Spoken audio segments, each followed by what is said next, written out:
'Twas the night before Christmas when all through the house not a creature was stirring, not even a mouse. The stockings were hung by the chimney with care in hopes that St. Nicholas soon would be there. The children were nestled all snug in their beds while visions of sugar plums danced in their heads.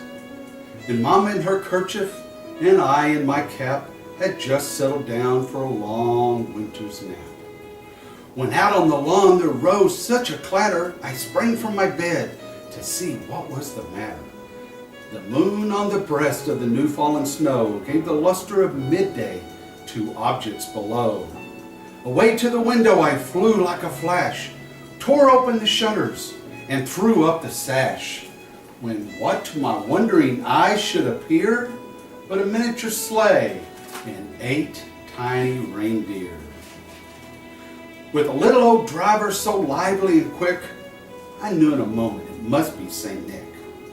More rapid than eagles his coursers they came, and he whistled and shouted, and he called them by name. Now Dasher, now Dancer, now Prancer and Vixen, on Comet, on Cupid, on Donner and Blitzen. To the top of the porch, to the top of the wall, now dash away, dash away, dash away all. As dry leaves that before the hurricane fly, when they meet with an obstacle and mount to the sky, so up to the housetop the coursers they flew, with a sleigh full of toys, and St. Nicholas too. And then in a twinkle I heard on the roof the prancing and pawing of each little hoof. As I drew in my head and was turning around, down the chimney St. Nicholas came with a bound. He was dressed all in fur from his head to his foot, and his clothes were all tarnished with ashes and soot. A bundle of toys he had flung on his back, and he looked like a peddler just opening his pack.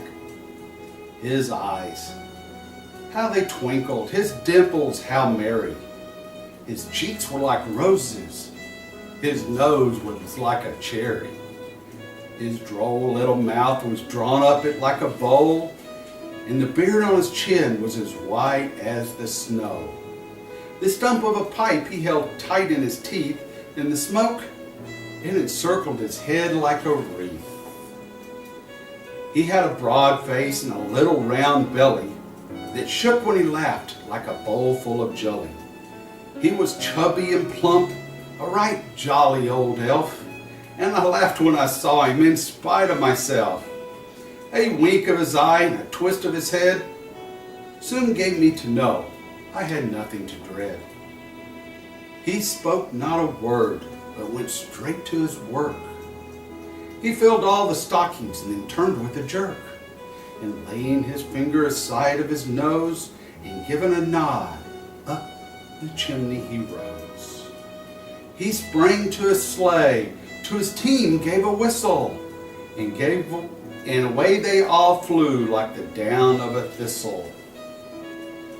But I heard him explain as he drove out of sight, Merry Christmas to all, and to all a good night.